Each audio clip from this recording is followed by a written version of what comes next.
I think Dragonslayer is basically a perfect movie, so forgive my tone when I wonder aloud what in the good goddamn Disney could have been thinking putting their money behind it. The best Disney films are the ones you can't quite picture them greenlighting, and Dragonslayer leads the pack with brute force and bloody conflict. I suppose it's easy to imagine on paper.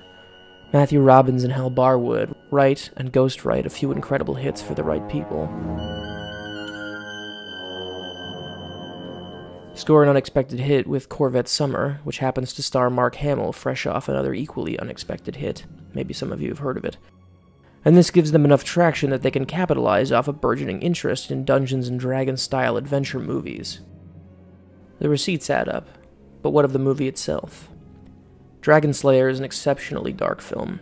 Underneath the jangly, jaunty Alex North score and Peter McNichol's mop of adorable hair, it's fitting that Robbins and Barwood were inspired by Fantasia's Sorcerer's Apprentice sequence, because Dragonslayer is likely the most frightening and upsetting thing Disney had produced since the film's penultimate scene, set to Mussorgsky's Night on Bear Mountain.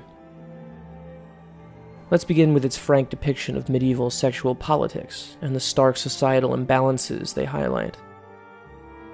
Class is expressed through gender, a radical, all but unexplored notion in American cinema at that time. The film is set just after the Roman Empire fled England after Saxon raids caused Britons and Gauls to revolt, and Constantine III's ad hoc government was forced out of the country. The film anticipates the arrival of Christianity in the country, pitting it against native pagan beliefs. We can slay this dragon with song and prayer. If we but join together in faith, we shall live, and the beast shall die. These dark periods in English history always make for fascinating cult items, and that they free up writers and directors to explore modern politics in the most expressionistically displaced environs. Witch burnings and alchemy provide ample shelter for political metaphor, and there are few films that play in this wheelhouse that aren't at least interesting, if not deeply spellbinding.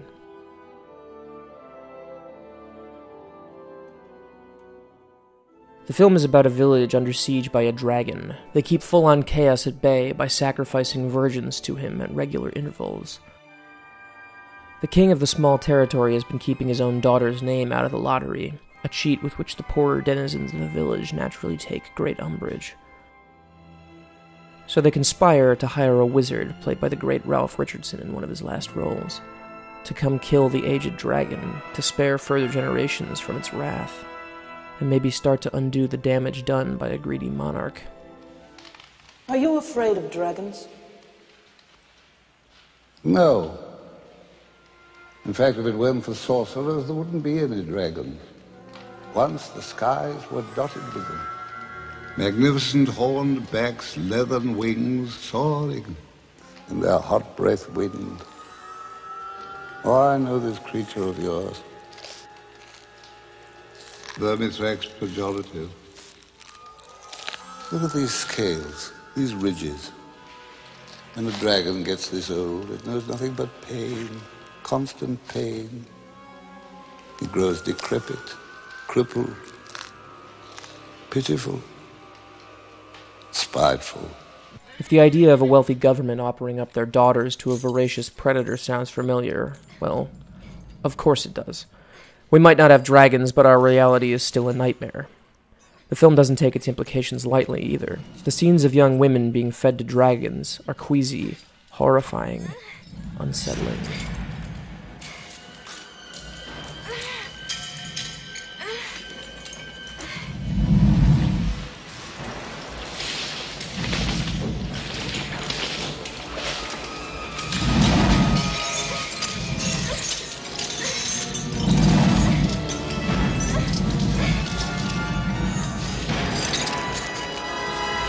They have the same awful sting as the werewolf attacks in Joe Dante's The Howling, released the same year.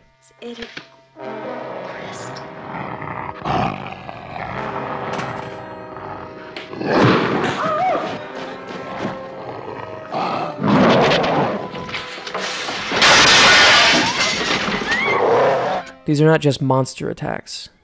These are sexual assaults, and that's very much on purpose.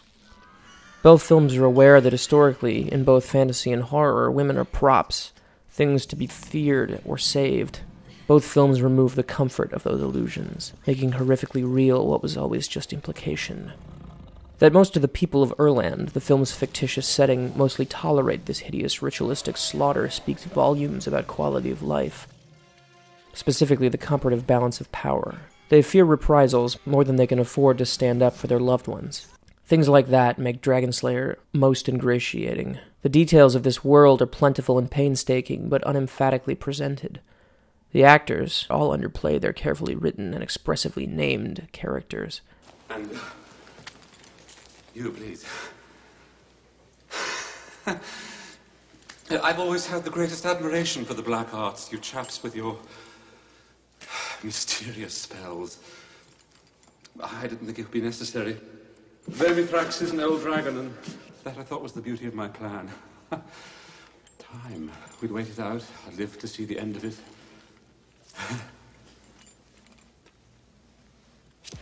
I will see the end of it. Sir, I beg you consider what you're doing. Give him that. He'll destroy everything you've built. He shall have it.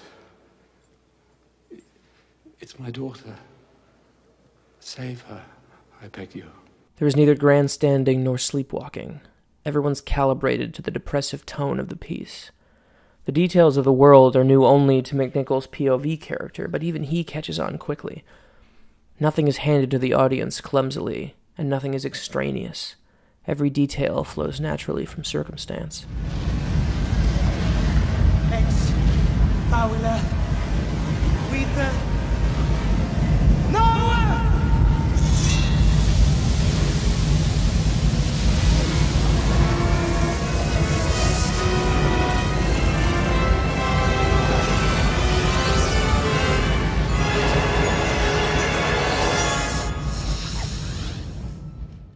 It's little wonder that Robbins remains an in-demand screenwriter internationally, or that fantasist Guillermo del Toro handpicked him to help craft his horror stories in the United States. Of course, it could also be because Dragonslayer features the most incredible screen dragon ever made. Special effects artists Dennis Murin, David Bennett, Phil Tippett, Brian Johnson, Ken Ralston, and Chris Wallace worked tirelessly on a new method of animation termed Go Motion. To create the most believable creature possible, they gave their dragon Vermithrax pejorative, personality, depth, and life. It's believably ancient, has distinct emotions, and is handled by Robbins in such a way as to maintain his menace until the final reel, when he becomes a majestic sort of foe, whose beautiful design supersedes his frightfulness. Robbins' patient, elegant direction renders the matte painting augmented Northern Wales locations resplendent, but forbidding. And he treats his dragon with the same respect. There are few things as exciting as one's internal demand to see more of something upsetting, and Dragonslayer continuously delivers this sensation. Its depiction of impoverished pagan life, interrupted by visits from a terrible monster, is unforgiving and cruel, but it's also irresistible.